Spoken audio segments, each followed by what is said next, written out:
सुबह की चाय की प्याली हाथ में लिए मीनाक्षी लिविंग रूम में आई तो देखा कि उसका पति विक्रम और ससुर जी गंभीर मुद्रा में बैठे थे। सामने टेबल पर पिछले महीने का बिजली का बिल और कुछ अन्य कागजात रखे थे। मीनाक्षी ने मुस्कुराते हुए कहा, क्या बात है, सुबह सुबह इतनी गंभीर चर्चा, कोई नया प्रोजेक्ट? विक्रम ने नजरें चुराते हुए कहा, प्रोजेक्ट नहीं मीनाक्षी, बात घर के खर्चों की है। महंगाई बहुत बढ़ गई है और इस महीने पापा की दवाइयों का खर्च भी काफ़ी ज़्यादा आया है। मीनाक्षी पिछले 6 सालों से एक मल्टीनेशनल कंपनी में काम कर रही थी। शादी के बाद से ही उसने अपनी पूरी सैलरी अपनी सास सुमित्रा देवी के खाते में ट्रांसफ़र करने का नियम बना लिया था। उसने कभी सवाल नहीं किया क्योंकि उसे अपने परिवार और रिश्तों पर पूरा भरोसा था। उसने शांत स्वर में पूछा, तो क्या हुआ विक्रम, हमेशा की तरह इस महीने भी मेरी सैलरी आ जाएगी, उसमें से दे देना पैसे। तभी रसोई से बाहर आती हुई सुमित्रा देवी ने तंज कसते हुए कहा, सैलरी आ जाएगी मतलब क्या है? क्या एहसान जता रही हो? इस घर की बहू हो तो कमाई भी इसी घर की हुई ना।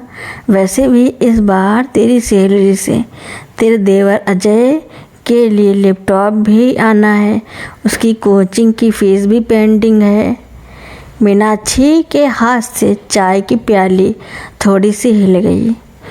उसने अपनी सास की तरफ देखा और धीमी लेकिन दृढ़ आवाज़ में बोली, माँ जी, एहसान नहीं जता रही, लेकिन अजय की कोचिंग और लैपटॉप का खर्च मेरी सैलरी से क्यों? अजय का भाई विक्रम भी तो कमाता है। विक्रम झल्लाकर खड़ा हो गया और बोला, मीनाक्षी, तुम हर बार का पतंगड़ क्यों बनाती हो? अजय हमारा छोटा भाई है, उसकी पढ़ाई हम सबकी जिम्मेदारी है। तुम अचानक पैसों का हिसाब मांगने वाली भाषा क्यों बोलने लगी हो? मीनाक्षी की आंखें नम हो गई, पर उसने खुद को संभाला। उसने कहा, विक्रम, मैं हिसाब नहीं मांग रही, बस अपनापन चाहती हूँ।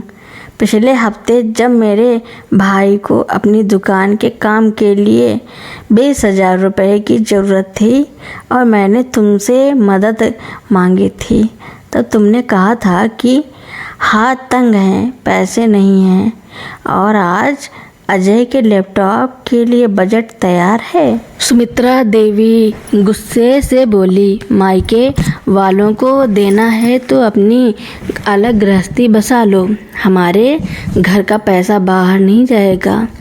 ससुर जी, जो अब तक चुपचाप सब सुन रहे थे, उन्होंने अपनी छड़ी उठाई और मेज़ पर रखी एक फाइल आगे खिसका दी। उन्होंने विक्रम की तरफ देखते हुए कहा, विक्रम, आज यह नाटक बंद होना चाहिए। मीनाक्षी सही कह रही है। पिछले 3 साल से मैं देख रहा हूँ कि तुम दोनों की कमाई का उपयोग सिर्फ मेरे छोटे बेटे के शौक पूरे करने में हो रहा है और मीनाक्षी की अपनी किसी ज़रूरत को अहमियत नहीं दी जाती। अजय, जो अभी अभी अपने कमरे से निकला था, यह सुनकर झेप गया। उसने कहा, पापा, मैं तो बस। ससुर जी ने हाथ उठाकर उसे रोक दिया और बोले, चुप रह अजय, आज सच सुनने की आदत डाल ले। माँ के लाड़ प्यार ने तुझे नकारा बना दिया है और तुम दोनों ने अपनी बीबी की मेहनत को कभी उसका हक नहीं समझा। मीनाक्षी ने ससुर जी की तरफ देखा, जिनकी आंखों में बहू के प्रति सम्मान और अपने फैसलों पर पछतावा साफ झलक रहा था। ससुर जी ने मीनाक्षी के हाथ में बैंक पासबुक रखते हुए कहा, बेटी, आज से तुम्हारी कमाई का एक भी रुपया बिना तुम्हारी मर्जी के कहीं नहीं जाएगा। घर का खर्च सब मिलकर उठाएंगे, लेकिन किसी की मेहनत का शोषण नहीं होने दूंगा। विक्रम ने अपनी गलती मानते हुए मीनाक्षी का हाथ पकड़ा और भर्राए गले से बोला, मुझे माफ़ कर दो मीनाक्षी, मैंने पति होने का फ़र्ज नहीं निभाया। आज से तुम्हारी मेहनत और तुम्हारी इच्छाओं का पूरा सम्मान होगा। मीनाक्षी ने अपने आंसुओं को पोंछा, चेहरे पर एक सुकून भरी मुस्कान लाई और बोली, रिश्ते पैसों से नहीं समझ और बराबरी से चलते हैं विक्रम। मुझे पैसों का मोह नहीं, बस अपने सम्मान की फिक्र थी। उस दिन के बाद उस घर में परिभाषा बदल गई। सबको यह समझ आ गया कि परिवार में हर कमाने वाला सदस्य एक स्तंभ होता है, कोई एटीएम मशीन नहीं। अगली सुबह मीनाक्षी ने नाश्ते की मेज़ पर एक नया नियम लागू किया।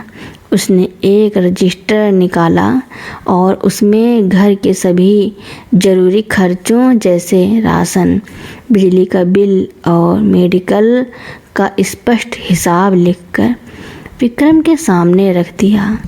मीनाक्षी ने शांत लेकिन दृढ़ स्वर में कहा, विक्रम, घर चलाना सबकी जिम्मेदारी है। आज से घर का खर्च हम दोनों बराबर के हिस्से में बांटेंगे। बाकी का पैसा मैं अपने भविष्य और माता पिता की आपातकालीन ज़रूरतों के लिए अलग रखूंगी। सुमित्रा देवी कुछ कहने के लिए उठी, लेकिन ससुर जी ने उन्हें रोक दिया। उन्होंने मीनाक्षी के फैसले का समर्थन करते हुए कहा, बहू ने बिल्कुल सही कहा है। अब से इस घर में हर फैसला समझदारी और बराबरी से होगा, पक्षपात नहीं। अजय ने भी अपनी गलती स्वीकार करते हुए कहा, भाभी, मुझे माफ़ कर दीजिए। अब मैं अपनी पार्ट टाइम जॉब से अपनी फीस और खर्च खुद उठाऊंगा। समय के साथ उस घर में खटास पूरी तरह ख़त्म हो गई। पैसों की पारदर्शिता और एक दूसरे के प्रति सम्मान ने उस परिवार को पहले से कहीं ज़्यादा मजबूत बना दिया। 6 महीने बीत चुके थे। घर का माहौल अब पूरी तरह बदल चुका था। जिस घर में कभी पैसों को लेकर तनाव और छिपाव रहता था, वहाँ अब हर फैसले में खुलापन और पारदर्शिता थी। अजय ने सचमुच अपनी मेहनत से पार्ट टाइम नौकरी शुरू कर दी थी और अपनी ट्यूशन फीस के साथ साथ अपने छोटे मोटे खर्च भी खुद उठाने लगा था। अपनी कमाई से खरीदी गई पहली चीज़ जब उसने अपनी माँ को तोहफे में दी, तो सुमित्रा देवी की आंखों में खुशी के आंसू आ गए। उन्हें अब समझ आ गया था कि लाड़ प्यार बच्चों को आत्मनिर्भर बनाने से नहीं, बल्कि उन्हें जिम्मेदारियों का एहसास कराने से मजबूत बनता है। एक रविवार की सुबह जब पूरा परिवार चाय की चुस्कियों के साथ आराम से बैठा था, तभी दरवाजे पर घंटी बजी। मीनाक्षी ने दरवाज़ा खोला तो सामने उसका भाई खड़ा था, जिसके चेहरे पर थोड़ी चिंता थी। मीनाक्षी ने घबरा कर पूछा, सब ठीक तो है भैया? अचानक सुबह सुबह उसके भाई ने राहत की सांस लेते हुए कहा, हाँ मीनाक्षी, सब ठीक है। बस दुकान के एक ज़रूरी काम के लिए बैंक से लोन पास करवाना था, जिसके लिए कुछ कागजातों पर गारंटर के हस्ताक्षर चाहिए थे। पापा की तबीयत थोड़ी ठीक नहीं है, इसलिए मैं सीधा यहाँ आ गया। विक्रम तुरंत अपनी जगह से उठा और आगे बढ़कर अपने साले के कंधे पर हाथ रखते हुए बोला, अरे भाई, इसमें घबराने की क्या बात है, हम सब परिवार हैं। चलो, मैं अभी तुम्हारे साथ बैंक चलता हूँ और जो भी मदद चाहिए होगी हम मिलकर संभाल लेंगे। मीनाक्षी ने जब विक्रम की आंखों में अपने परिवार के प्रति वही अपनापन और सम्मान देखा तो उसका दिल भर आया। उसने महसूस किया कि उसका संघर्ष सिर्फ अपने पैसों के हक की लड़ाई नहीं थी, बल्कि उस रिश्ते को सही रास्ते पर लाने की शुरुआत थी, जहां हर सदस्य की इज्जत हो। सुमित्रा देवी ने आगे बढ़कर मीनाक्षी के भाई के सिर पर हाथ रखा और प्यार से बोली, अरे अंदर आओ बेटा, ऐसे खड़े क्यों हो? तुम्हारे लिए अभी गरम चाय भिजवाती हूँ। और हाँ, पैसों की कोई भी ज़रूरत हो तो बेझिझक बताना। अब यह घर सिर्फ दीवारों से नहीं, सच्चे रिश्तों से जुड़ा है। उस शाम जब सब लोग डिनर के बाद आंगन में बैठे थे तो रामनाथ जी ने मुस्कुराते हुए कहा, जीवन में पैसे की अपनी कीमत है, लेकिन रिश्तों की कीमत उससे कहीं ज़्यादा होती है। जब तक घर में हिसाब दिल से नहीं, शक से होने लगे तो घर बिखर जाता है, और जब हिसाब की जगह पारदर्शिता और सम्मान ले ले तो घर मंदिर बन जाता है।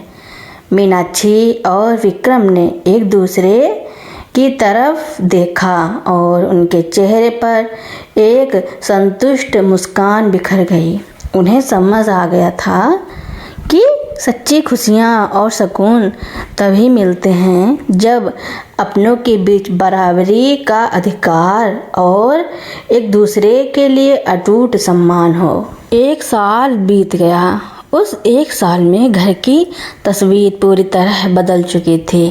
जिस घर में कभी एक दूसरे से बातें छुपानी पड़ती थी, वहाँ अब हर खुशी और मुश्किल मिलकर बांटी जाती थी। अजय ने अपनी कॉलेज की पढ़ाई पूरी करने के साथ साथ एक अच्छी कंपनी में इंटर्नशिप भी शुरू कर दी थी। अब वह सिर्फ घर में बैठने वाला या दूसरों की कमाई पर निर्भर रहने वाला लड़का नहीं रहा था, बल्कि अपने पैरों पर खड़ा एक जिम्मेदार युवा बन चुका था। अपनी पहली महीने की सैलरी से उसने सबसे पहले अपनी माँ सुमित्रा देवी को एक सुंदर साड़ी और पापा रामनाथ जी को चश्मे का एक नया फ्रेम गिफ्ट किया। उस दिन सुमित्रा देवी का सीना गर्व से चौड़ा हो गया था। उन्होंने अजय को गले से लगाते हुए कहा, बेटा, आज मुझे समझ आया कि असली ममता बच्चे को सर पर बिठाने में नहीं, बल्कि उसे काबिल बनाने में होती है। उसी दौरान मीनाक्षी को उसकी कंपनी की तरफ से एक बड़े प्रोजेक्ट के सिलसिले में विदेश जाने का मौका मिला।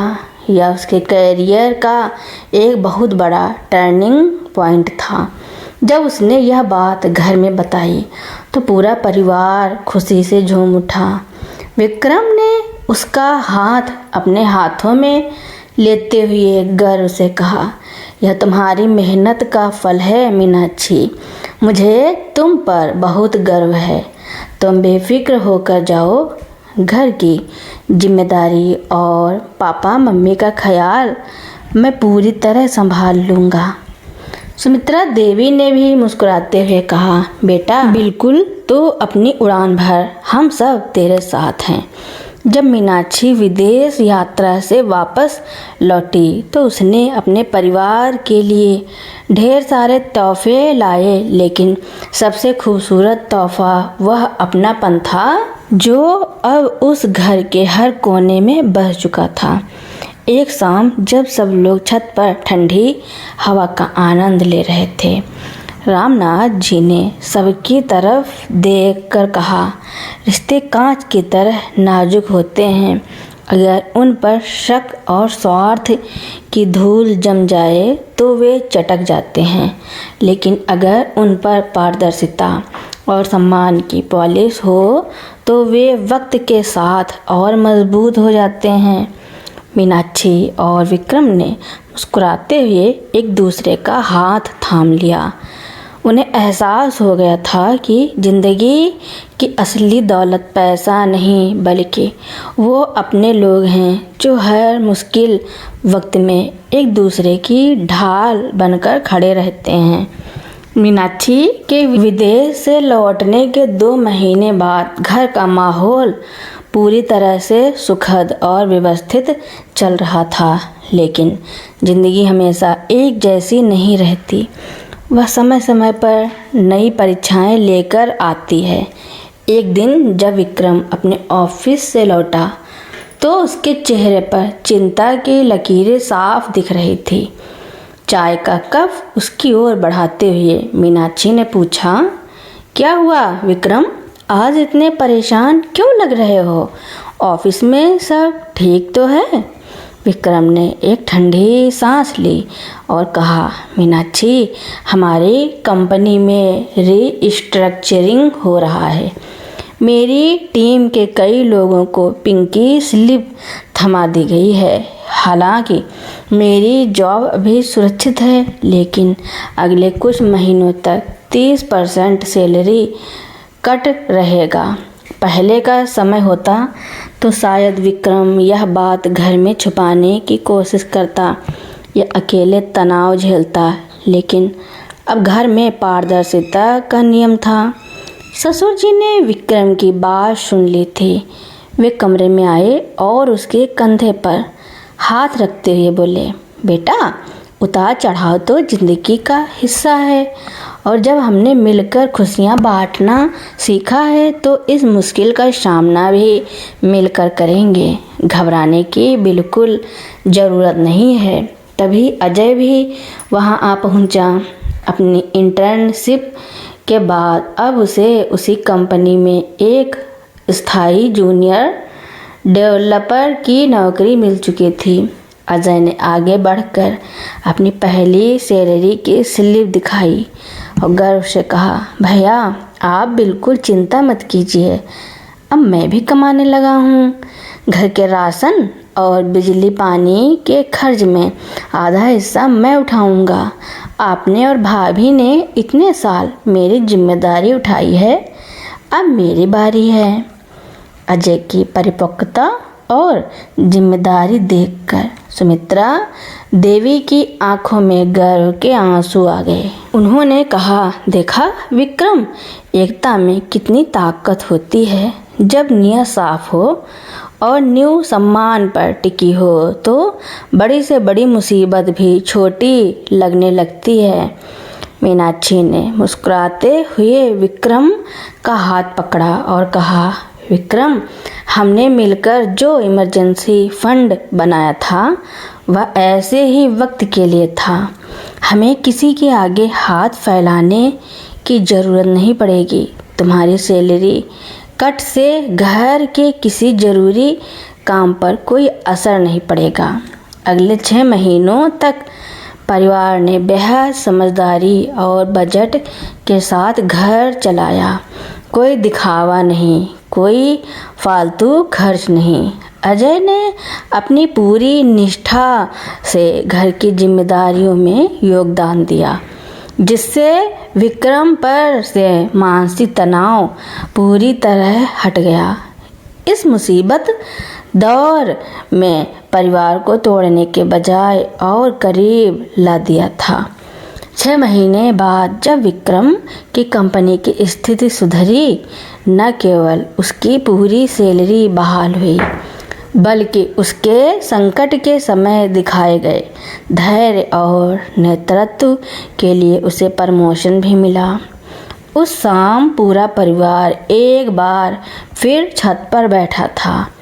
रामनाथ जी ने अपने पोते पोती के खिलौनों को निहारते हुए एक गहरी बात कही, जब घर की नींव सिर्फ पैसों पर टिकी होती है तो छोटी सी आर्थिक मंदी भी रिश्तों को हिला देती है। लेकिन जब नींव पारदर्शिता, बराबरी और एक दूसरे के प्रति सम्मान पर टिकी हो तो बड़ी से बड़ी आंधी भी उस घर का एक पत्ता तक नहीं हिला सकती। मीनाक्षी ने अपने आने वाले बच्चे के लिए एक सुंदर सपने के साथ आसमान की तरफ देखा।